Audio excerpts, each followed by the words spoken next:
Hello guys, कैसे हैं आप लोग। मैं रामदास स्वागत करता हूं आपके अपने चैनल RDY गैलरी पे। तो हम आज जो है एक बहुत इंपॉर्टेंट टॉपिक पे बात करेंगे।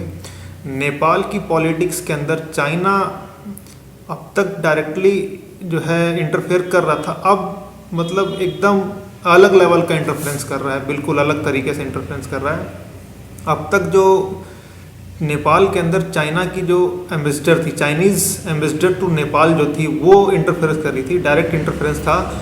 अब प्रॉपर एक जो है चाइनीज़ कम्युनिस्ट पार्टी का एक डेलीगेशन आ रहा है, जो वहाँ के बल्कि vice minister of international department of CPC यानी कि कम्युनिस्ट पार्टी ऑफ चाइना के जो वाइस मिनिस्टर हैं, ग्यू येनजिऊ, GUOYEZHOU, ग्यू येनजिऊ, वो डायरेक्टली जो है वहाँ पे एक डेलीगेशन आ रहा है कि जो आपकी नेपाल कम्युनिस्ट पार्टी जो है, माओइस्ट और मार्क्सिस्ट लेनिनिस्ट, जो ये दोनों मिलके जो हैं, KP शर्मा ओली की माओइस्ट है और लेनिनिस्ट और मार्क्सिस्ट की जो पार्टी है आपका प्रचंड की, 2018 में जो दोनों यूनाइट हुई थी, उसके बाद जो गवर्नमेंट बनी थी वहाँ पे, तो इसको जो है बचाने के लिए एक टॉप लेवल का डेलीगेशन जो है नेपाल के अंदर आ रहा है।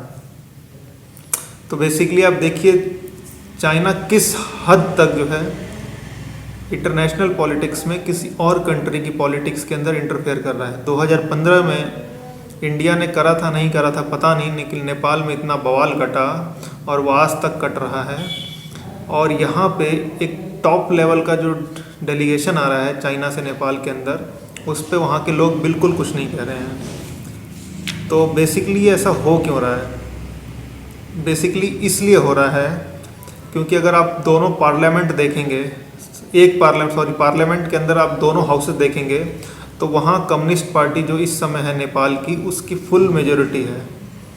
और चाइना ने बहुत मेहनत करी है इस पार्टी को बचाने के लिए और इसका बहुत ही प्रचार प्रसार करा है, क्योंकि गिने चुने जो देश हैं जहाँ पे आज के टाइम में भी आपका ये हिसाब किताब मिलेगा, आपका कम्युनिस्ट वाला हिसाब, नहीं तो डेमोक्रेसी लगभग ऑल ओवर द वर्ल्ड आज के टाइम में है।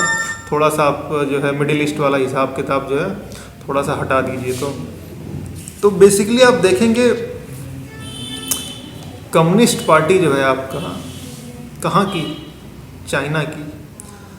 वो बेसिकली आप देखेंगे 2019 से पहले नेपाल और चाइना का उतना कुछ था नहीं, पर 2019 से पहली बार नेपाल और चाइना का एक्सरसाइज भी हुआ था और भी काफ़ी चीज़ें हुई थी।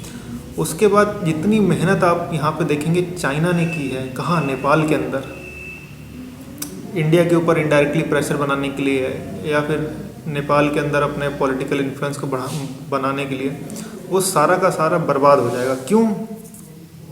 क्योंकि गवर्नमेंट तो गिर चुकी है, अप्रैल मई में होने हैं चुनाव, ठीक, और वहाँ पे एक पार्टी है RPP, राष्ट्रीय प्रजातंत्र पार्टी। तो RPP जो है वहाँ पे राष्ट्रीय प्रजातंत्र पार्टी, ये एक राइट विंग पार्टी है।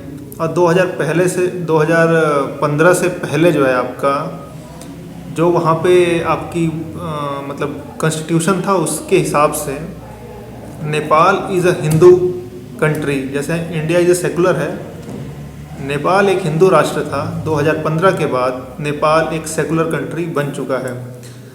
तो राष्ट्रीय प्रजातंत्र पार्टी RPP जो है वो एक राइट विंग पार्टी है, ठीक। वो हिंदू राष्ट्र वहाँ पे स्थापित करना चाहते हैं। मोनार्की यानी कि जो राजा वाला हिसाब नेपाल में था, वो भी दोबारा लाना चाहते हैं। डेमोक्रेसी रहेगी, बिल्कुल रहेगी, लेकिन ब्रिटेन वाला हिसाब रहेगा कि गवर्नमेंट अपना फंक्शन करेगी, पर साइन जो है जो भी होगा आपका मोनार्की यानी कि ब्रिटेन में क्वीन का होता है, वहाँ पे राजा का होगा, और सेकुलर हटा के दोबारा से हिंदू।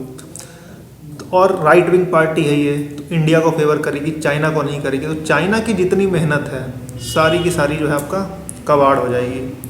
तो इस चीज़ को बचाने के लिए चाइना बहुत मेहनत कर रहा है, क्योंकि चाइना जो है नेपाल का इस्तेमाल करके इंडिया के ऊपर बहुत हद तक प्रेशर आज तक उसने बनाया है और फ्यूचर में बनाए रखना चाहता है। क्यों? क्योंकि भूटान भाई उसके पास नहीं है, उसके पक्ष में नहीं है। बांग्लादेश अपना इस समय न्यूट्रल खेल रहा है। पाकिस्तान ठीक है, लेकिन वो तो गेम से ही अलग है, उसकी तो बात ही ख़त्म करो। तो उसके पास नेपाल एक दूसरा देश था जहां वो एक हद से ज़्यादा इन्फ्लुएंस अपना बढ़ा रहा था। पर अगर जो है 21 में मई जून में अप्रैल मई में इलेक्शन हुए और पासा पलटा, तो चाइना की सारी मेहनत बंटाधार हो जाएगी। और ये पार्लियामेंट डिज़ोल्व ही इसलिए की गई है क्योंकि केपी शर्मा ओली को ये लगता है कि मैं दोबारा एक तगड़े बहुमत से आऊँगा। उनको लगता है, चाइना को नहीं लगता है। चाइना को लगता है कि मेरी सारी मेहनत जो है कबाड़ होने वाली है।